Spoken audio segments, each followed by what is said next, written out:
O tema da noite de hoje é o sentido da vida. É claro que nós não vamos encontrar nenhuma seta indicando o sentido da vida. E depois eu vou relatar uma pequena história que nos mostra exatamente isso. No ano de 1999, setembro, a revista Veja lançou uma matéria sobre uma pesquisa feita nos Estados Unidos. E a pergunta dirigida aos entrevistados era exatamente a seguinte: apenas uma questão. Se você pudesse estar diante de Deus e apenas uma pergunta lhe fosse permitida, o que você perguntaria? O que você pediria a Deus? 46% dos entrevistados, portanto, quase a metade,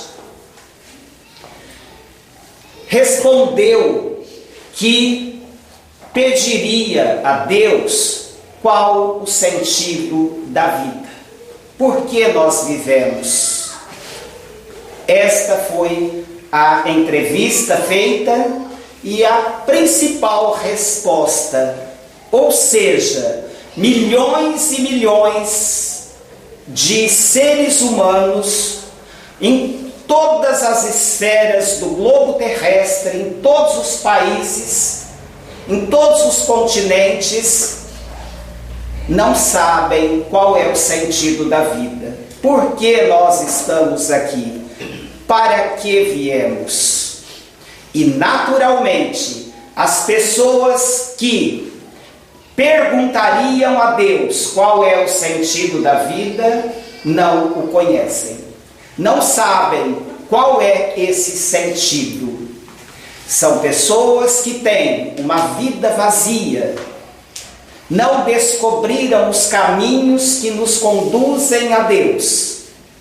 Na realidade, a doutrina espírita vem nos mostrar que nós somos seres imortais, destinados à perfeição, todos criados por Deus, que nós temos hoje uma existência carnal, temporária, porém nossa vida não é aqui.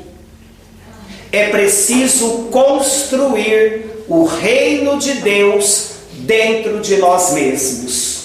Portanto, não há setas a indicarem o caminho a ser trilhado. Há no YouTube uma pequena história em que um jovem caminha pelas ruas de uma cidade e ele não tem os braços. E ele encontra alguém que lhe pergunta qual é o sentido da vida. E ele responde: eu não estou procurando o sentido da vida. Mostre-me qual é o sentido da vida. Indique-me. E ele responde: não tenho braços para lhe mostrar qual é o sentido da vida. E aquele homem então lhe propõe algo: eu vou apontar diferentes caminhos e você responde qual é o sentido da vida. É para cá? Não. É para cá? Não. Seria nesse sentido? Também não. Onde está então o sentido da vida? E aquele homem sabiamente responde: o problema é que vocês que têm braços ficam buscando caminhos, apontando caminhos, mas se esquecem de olhar para as origens. E aquele homem então responde: eu já imaginava que o caminho da vida, o sentido da vida, está dentro de nós mesmos. E ele então questiona: mas se você já sabia qual é o caminho da vida, por que não me respondeu antes? Cada qual tem que descobri-lo dentro de si mesmo. Não há nenhuma seta a indicar, está dentro de nós mesmos. E eu não busco o caminho da vida, eu busco 2 braços, ou um braço. Mas se você sabe o caminho da vida, por que busca os braços? E ele responde: é porque não posso coçar meu nariz. Observem a resposta: eu não posso coçar meu nariz. E há depois um comentário: esta mensagem é dirigida a todos que poderiam coçar o nariz de um amigo que não tem braço. Aí está o sentido da vida. Nós já paramos alguma vez para analisar o que é não poder realizar algo tão simples? Quando você tem uma coceira, nós fazemos de forma automatizada, mecanicamente, maquinalmente, e não agradecemos. Não paramos para pensar que nas pequenas coisas vividas com amor está o sentido da vida, e que nós podemos descobri-lo através da necessidade do outro, através daquele irmão que precisa de alguém que estenda mãos amigas para ampará-lo, para socorrê-lo em suas necessidades, que podem ser muito simples, como coçar o nariz. Aquele irmão que não tem braços. Nunca pensamos nisso, né? Nem eu assisti a esse material hoje, e nós percebemos o quanto somos felizes. Nós podemos andar, mas não analisamos o que é essa atividade: andar, falar, ouvir. Ou estamos presos ao passado, ou presos a um futuro com os nossos sonhos, e não vivemos o presente. O grande problema é não viver o presente, não sentir o momento atual. Isso é viver.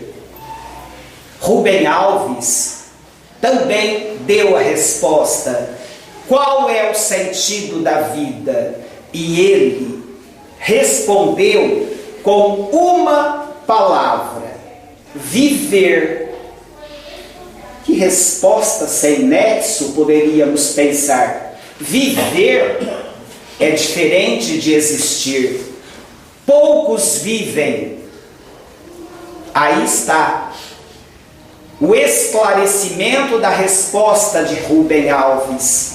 A maioria simplesmente sobrevive, existe, mas não vive, não sente o momento atual. O que é você ouvir, falar, movimentar-se, poder contar com um amigo, com um irmão, ter um lar para voltar, enquanto muitos vivem pelas estradas sem destino.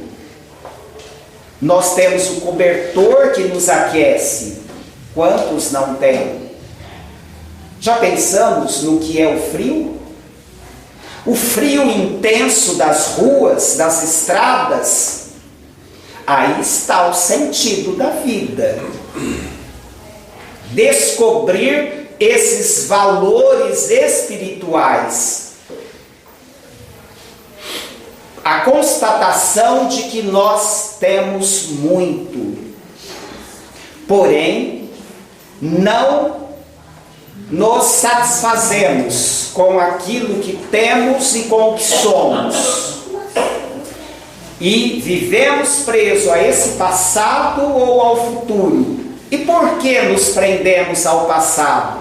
Talvez naquele momento que vivemos, ou que existimos, ou que passamos por aquelas ocorrências, não as valorizamos.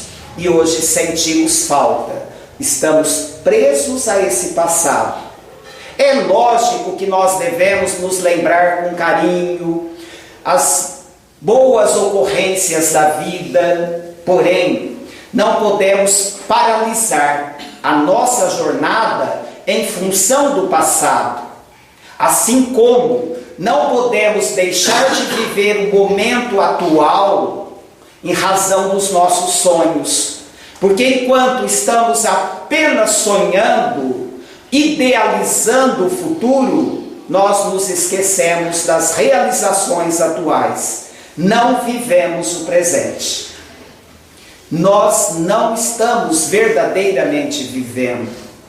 Porque nós queremos algo que ainda não ocorreu. Ou não nos esquecemos de um fato passado e isso não nos permite viver o aqui agora. Viver o aqui e agora não é viver em função dos bens materiais, não é isso, mas é sentir o momento que se vive, é vibrar com a vida, é olhar a criança e perceber a sua necessidade. Não é apenas estar junto de corpo presente, corpos juntos. É preciso chegar ao cerne da vida, à alma. É preciso perceber o outro, sentir o outro. É preciso sentir a natureza, o perfume da flor, o sol que nasce, que nos ilumina, que nos aquece. É viver esse momento, é deixar-se contagiar por esse momento.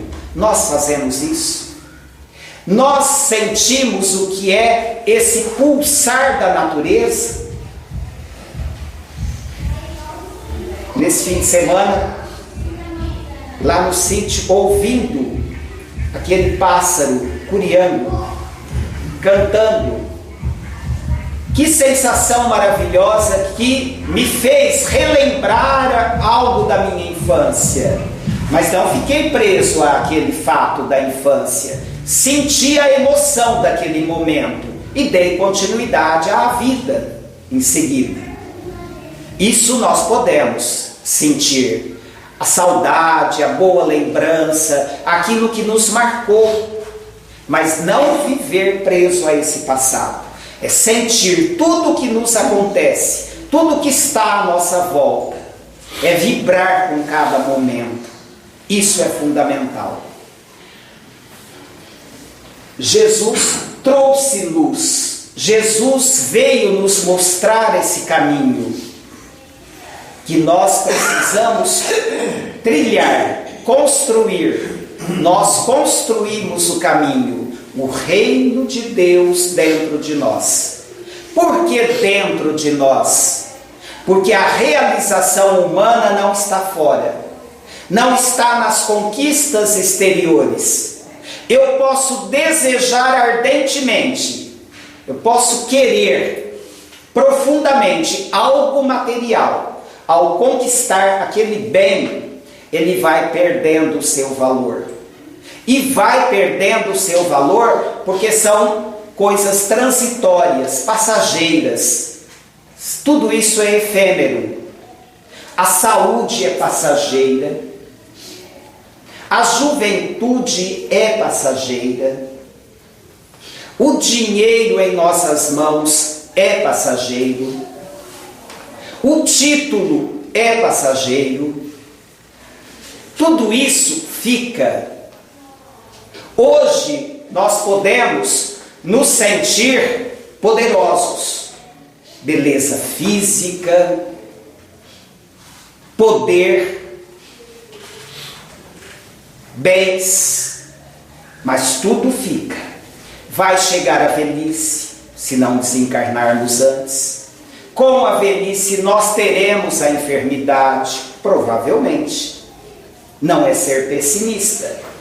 Então nós não podemos nos prender a esses valores transitórios, passageiros, porque teremos decepções. É preciso construir o reino de Deus dentro de nós mesmos. De que forma? Quando a dor bater à nossa porta, quando a enfermidade chegar, que nós possamos avaliá-la como um bem. De que forma um bem? Senhor, o que preciso aprender com essa enfermidade? Quais os valores que precisam ser construídos em mim, não é fora de mim, em mim, para que eu possa ter esse reino, sentir esse reino de Deus dentro de mim? São essas perguntas que nós precisamos nos fazer. Pestalozzi, o grande educador, do qual Hipólito Leon Derizar Rivail foi aluno. Quem sabe quem foi este homem? Allan Kardec. Esse era o nome verdadeiro de Allan Kardec. O grande educador, grande pesquisador, um homem de ciência, um homem focado na ciência, que em uma determinada fase da vida começa a descobrir outros valores e dedica-se à codificação da doutrina espírita sob o pseudônimo de Allan Kardec. Aliás, nome que ele teve em uma outra encarnação, por sugestão dos espíritos. Este educador Pestalozzi afirmava que o ser humano é constituído de 3 aspectos: o aspecto natural, social e ético ou espiritual. Natural: nenhum ser humano encontra o caminho da vida, o norte da vida, satisfazendo apenas as suas necessidades naturais: comer, dormir, vestir-se. A condição natural é de todos os animais, não é apenas humana. O homem é também um ser gregário. Ele vive em sociedade, ele aprende a relacionar-se com o outro, mas ainda não é o suficiente. É preciso descobrir valores que nos remetam à transcendência. O que somos além da matéria, o que somos além do corpo físico, esse ser espiritual que há em nós. Se não descobrirmos esse aspecto espiritual, a vida não tem sentido. Não há um sentido profundo para a vida. Por quê? Vamos imaginar o seguinte: alguém nasce, cresce, vai para a escola, chega à adolescência, namora, constitui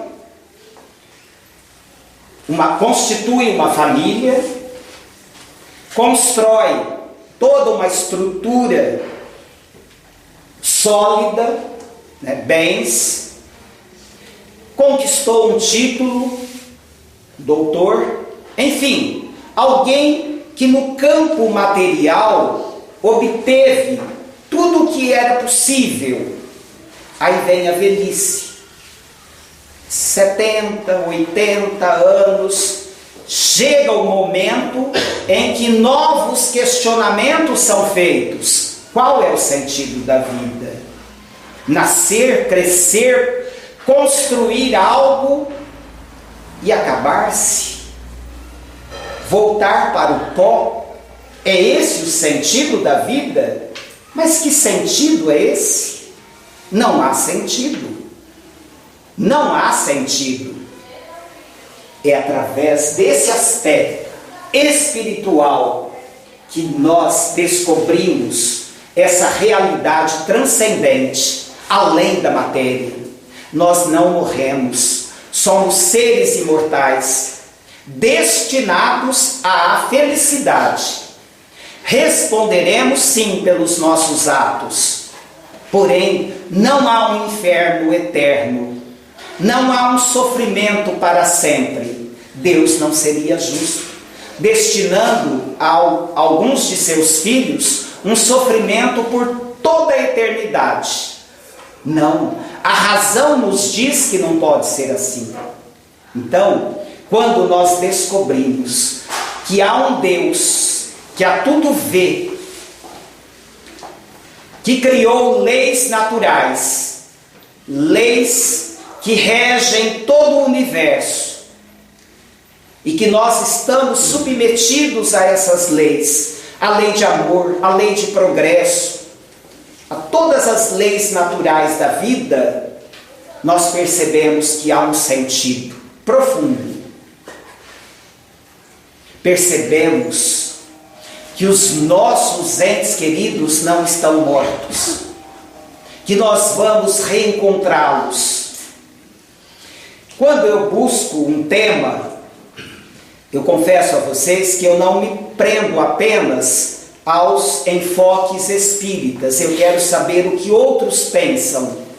E assisti também à fala de um padre, em que um jovem, em um grupo de estudos, perguntou ao padre o seguinte: olha, o meu pai faleceu quando eu tinha 13 anos de idade. Só que o meu pai, ele não tinha uma religião. Ele não buscava nenhuma igreja. E a minha dúvida, porque eu tenho saudades do meu pai, se eu poderei revê-lo, reencontrá-lo um dia, teria ele sido salvo se não teve uma religião? É lógico que a resposta do padre não poderia ser tão confortadora quanto a doutrina espírita nos traz. Ele suavizou a resposta da seguinte forma: quem nos garante que pelo fato de não ter uma religião, ele não foi salvo? Porque só Deus conhece o nosso íntimo. Então há sim uma esperança para você, mas não é uma certeza, perceberam? Não é uma certeza. A doutrina espírita vem nos mostrar que todos os filhos de Deus, todos, sem exceção, do pior criminoso, aquele que comete crimes hediondos, ele vai sofrer, claro, ele vai resgatar os seus débitos, ele vai colher frutos amargos, mas não será pela eternidade. Essa é a diferença. A resposta do padre foi sábia, dentro dos limites que ele poderia responder, porque não há o princípio da reencarnação. E quando nós falamos na reencarnação, também fica uma dúvida. A minha mãe mesmo perguntou há poucos dias: será que a Cidinha já reencarnou? Será que a filha, né, minha irmã, será que quando eu partir eu vou reencontrá-la? Claro que vai. mesmo que ela já tenha reencarnado. E sabem por quê? Quando o corpo repousa, o espírito se liberta da matéria. Não é uma liberdade plena como na morte. E esse espírito pode, com a permissão divina, reassumir as características que tinha quando na encarnação anterior. Então, ela poderá reencontrar a filha e eu, a irmã, tal qual ela era quando encarnada entre nós. Vamos poder revê-la como ela era, fisicamente.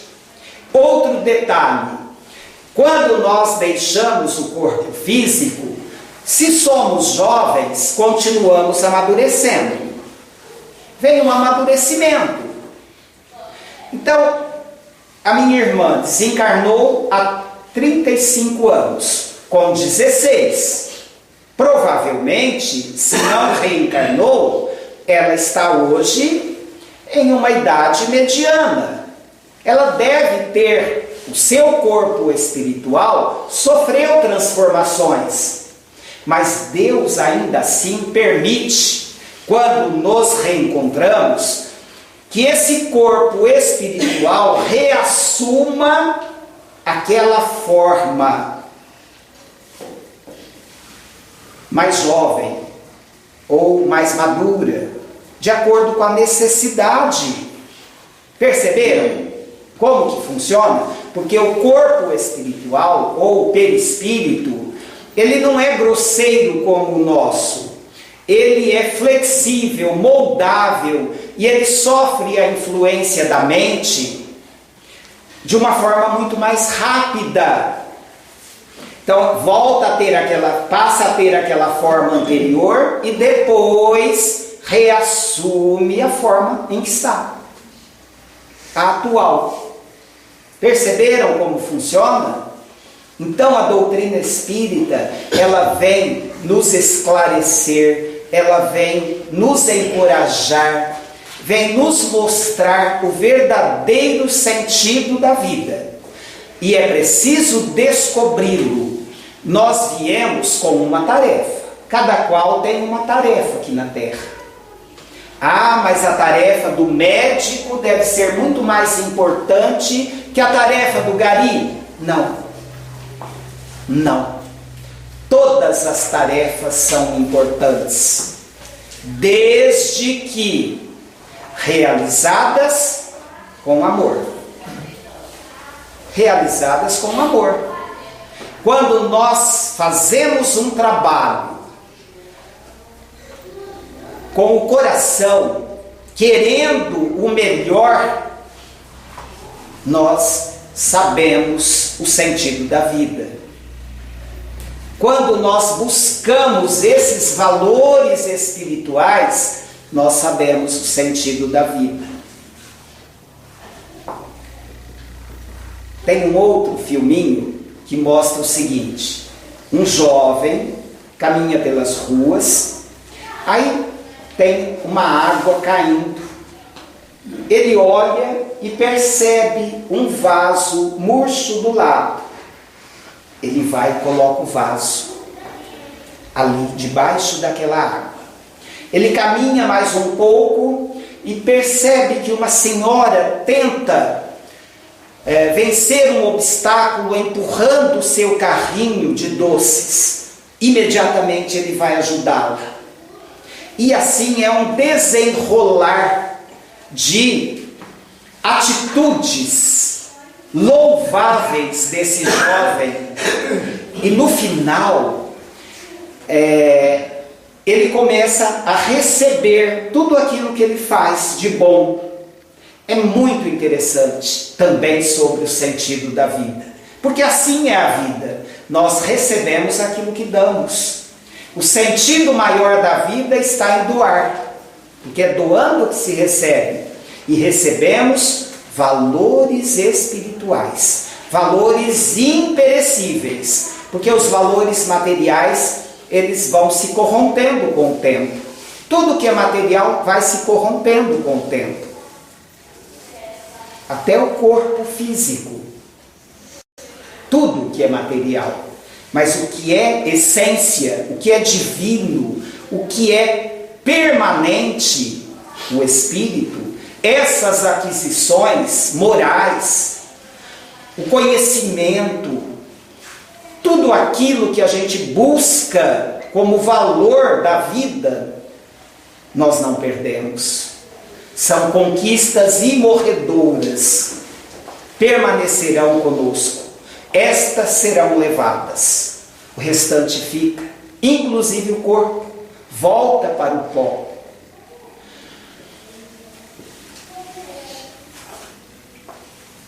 Quando nós falamos nos valores transitórios da existência, os homens que conseguem esses valores, como o dinheiro, a fama, o poder, a beleza, e hoje fala de Sueli Caldas Schubert.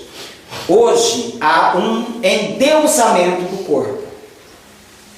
Há uma atriz, uma famosa, eu não sei o nome, não me interessei pelo nome, pelo seguinte: ela tem uma filha de 2 ou 3 anos e ela já contratou um personal trainer, porque ela quer que a filha, ao chegar à juventude, seja a mais bela. Dá para perceber os valores que tem essa infeliz irmã?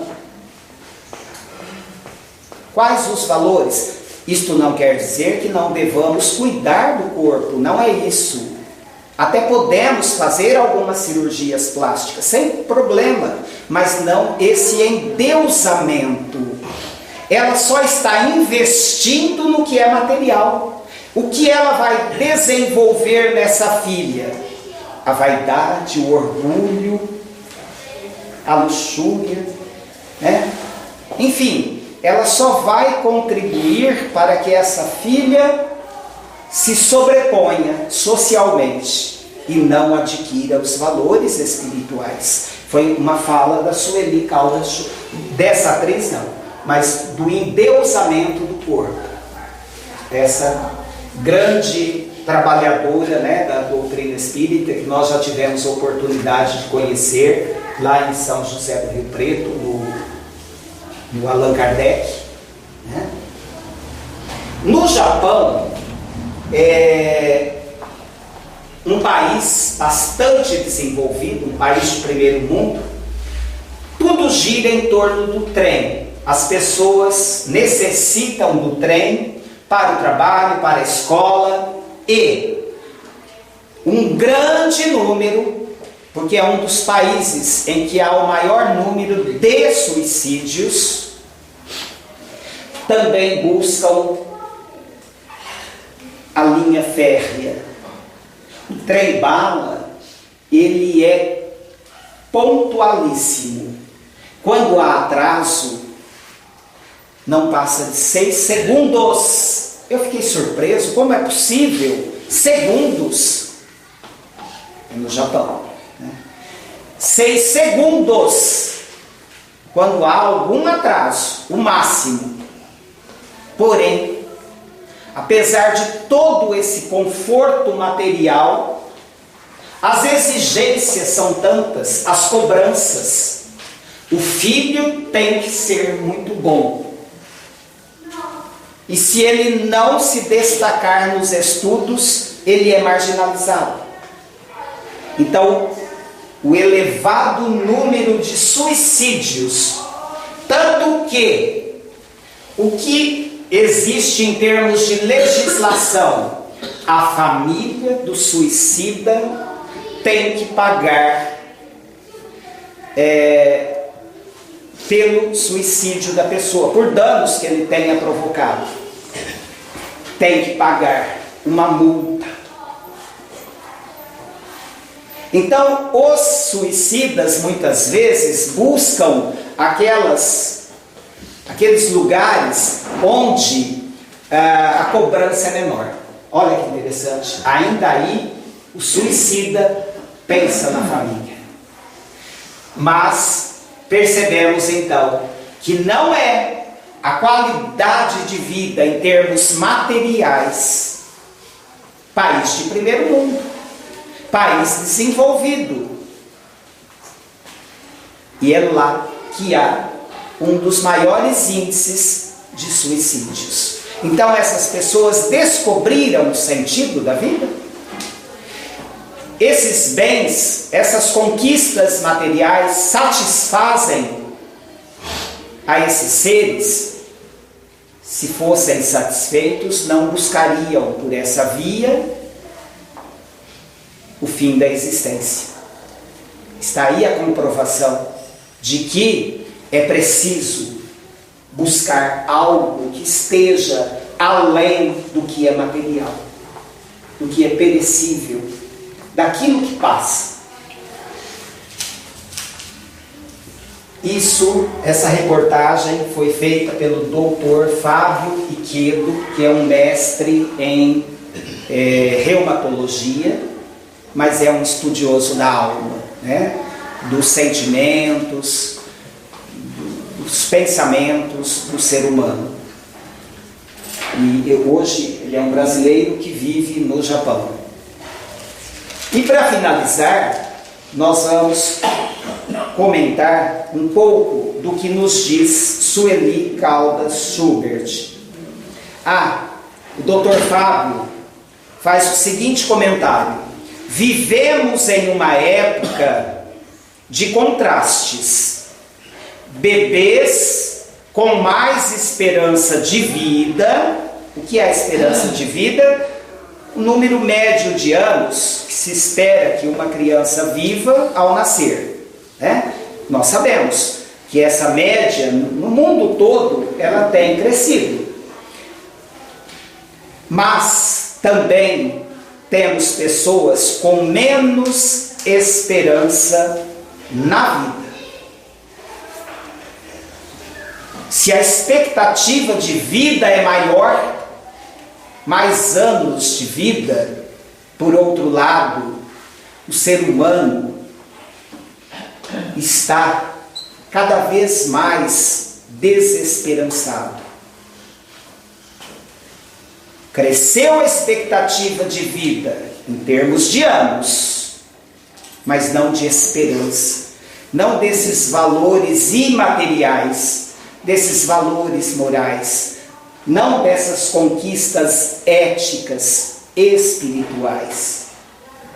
O sentido da vida é como naquela passagem em que eu não vou citar o nome do médico, alguns sabem, mas não vou mencioná-lo, até porque ele não precisa de propaganda. E quem fez o relato foi uma senhora de Polônia que já desencarnou, que ela estava lá na Santa Helena, quando chega esse médico correndo, logo de manhã. Algumas meninas estavam fazendo a faxina ali na frente, uma delas chupando uma laranja, gomos, e pergunta: doutor, aceita um gomo? Ele volta e pega aquele gomo e chupa. Ele sentia a vontade da laranja ou ele quis dar atenção àquela jovem que estava ali fazendo o seu trabalho? E essa mulher pergunta: quem é? E a moça responde: quem poderia ser senão o doutor tal que dá atenção a todo mundo? Está aí, meus irmãos, a prova do que é o sentido da vida. É perceber esses momentos na vida em que nós podemos fazer algo muito simples. O que é aceitar um gomo de laranja? Aparentemente não tem valor nenhum, mas para aquela jovem teve, podemos ter certeza. É isso que faz a diferença. É esse o sentido da vida. Foi o primeiro passo que ela deu pela vida, né? Ela, uma oferecer e ele pegar. Exatamente. Oferecer, e isso vai contagiando, perceberam? Isso vai contagiando. Como ele dá atenção, ela ofereceu. E quem viu vai se espelhar, vai procurar fazer algo semelhante. Aí está o sentido da vida. O primeiro passinho que ela deu na vida dela, deu tudo certo. O mundo está cada vez mais cheio, com menos espaço para viver. É verdade, a população tem crescido. Contudo, as pessoas se sentem cada vez mais vazias e mais sedentas de paz e de um sentido na vida. Olha que realidade inquestionável. À medida que nós conquistamos esses valores, parece que tudo perde sentido. A vida tinha um sentido tão profundo antes do consumismo.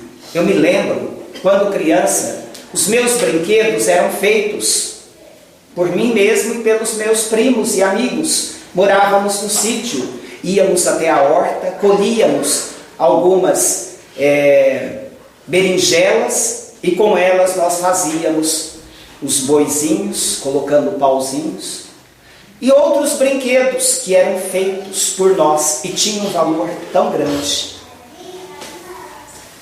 E nós estávamos ali desenvolvendo algumas habilidades que hoje, muitas vezes, não se realiza.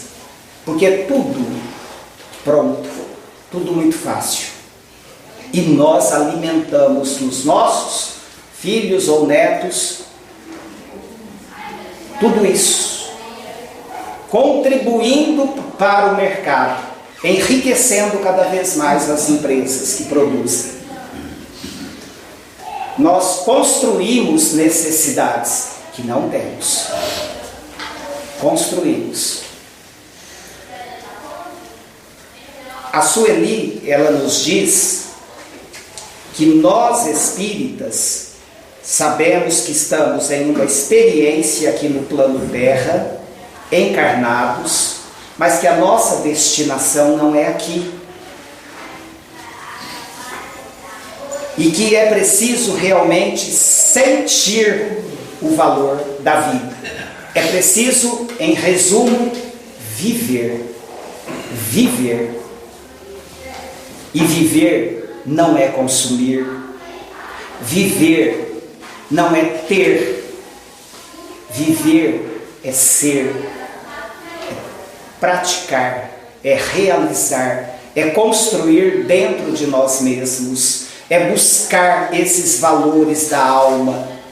Não é ter. O ter pode ser uma ferramenta que nos é dada para que façamos algo em benefício de alguém. O conhecimento, que muitas vezes adquirimos, ele nos é dado para ser repassado, para colaborar na construção de valores em outros irmãos. São ferramentas, mas o sentido da vida está em viver. Viver com sabedoria. É essa mensagem que nós temos para a noite de hoje. Que o Mestre Jesus nos fortaleça e nos abençoe. Nosso abraço. Obrigado. Um abraço a todos.